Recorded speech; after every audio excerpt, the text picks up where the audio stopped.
Does it equate to then that even though they were able or willing, or rather able or ready, that there is an unwillingness to actually follow the elements of the Constitution? And I ask this because if we look at the factors that sent folks to protest in 2024, have any of those actually been met? Because the response from the president on the night of the 25th was one of anger. And he was very clear in his statement on that night after what happened had happened. He then came back the next morning and kind of retracted what he had said, and almost without just saying it, looked as though he was a bit remorseful for the words that he said. And this is when he, and I say this in air quotes, then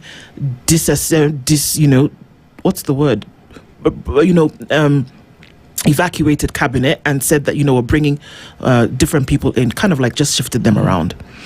But have the issues that sent folks to the streets in June 2024 been addressed?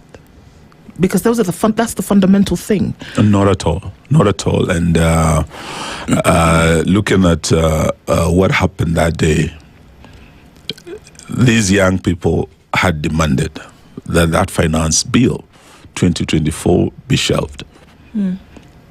They were actually at the gates of Parliament when members of Parliament, went ahead and arrogantly, went through the third reading. They rushed through. Yeah.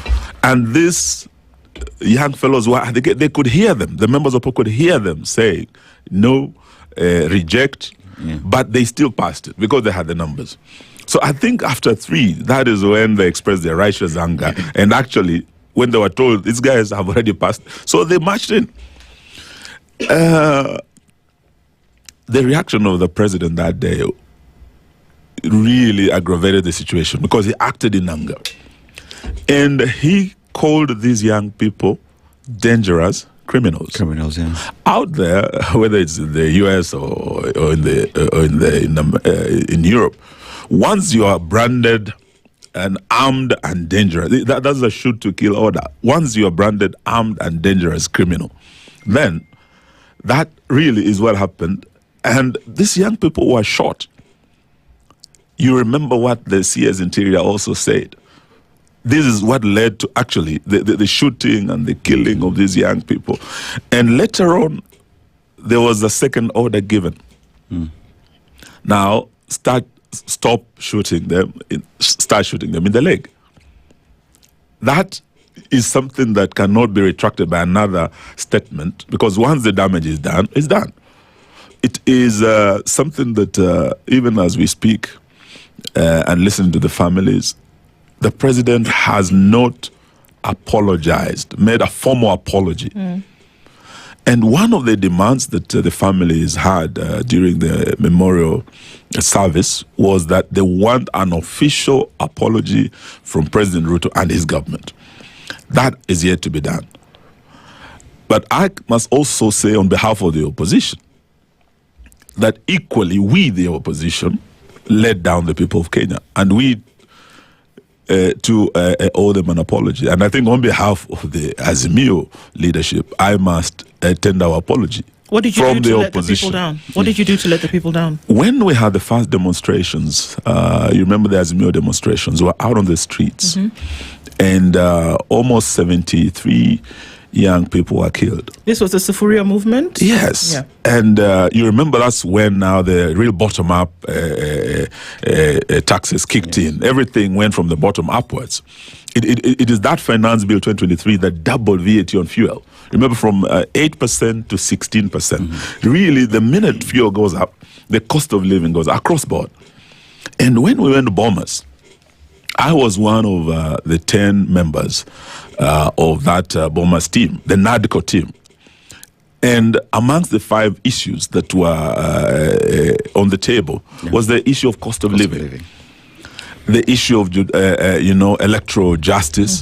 Then there are those other issues of, amending the constitution to get the position of leader of opposition and 2 deputies, the prime cabinet secretary, anchored in the constitution.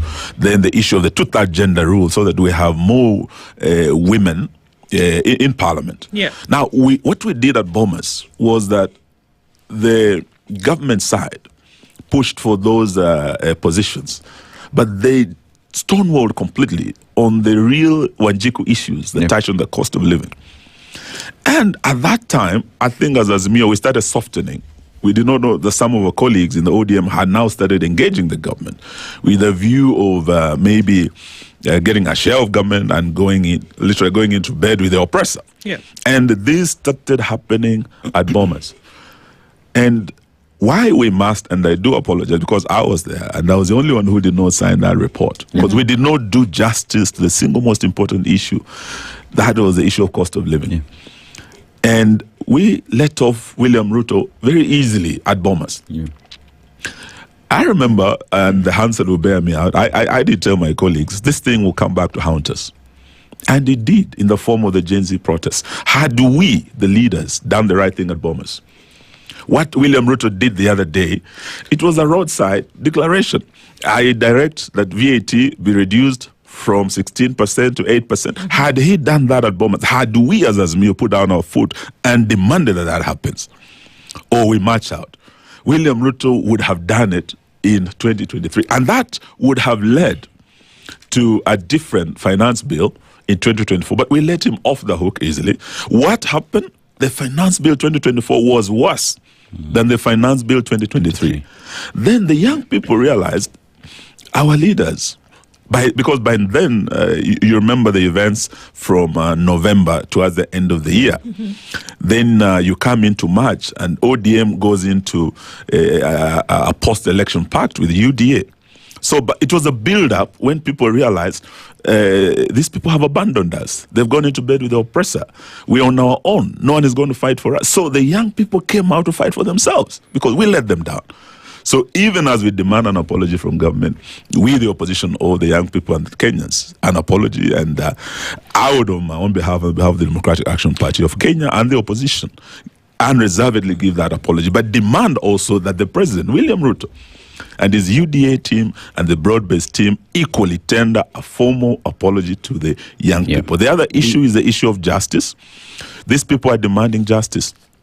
It's not enough to throw 3 million shillings at these families and say you've sorted it out.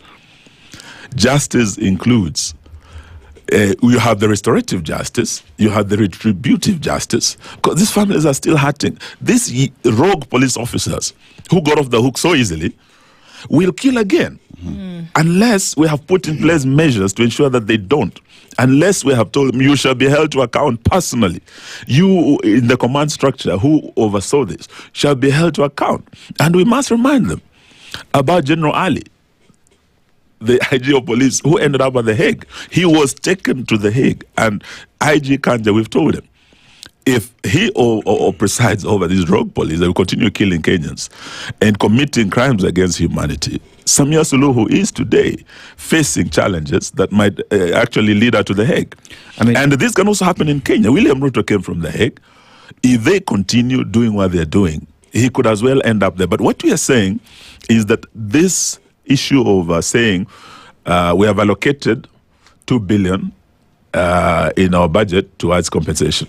And those who killed are not being held to account. So that means you're basically telling Kenyans, we can kill and we can pay.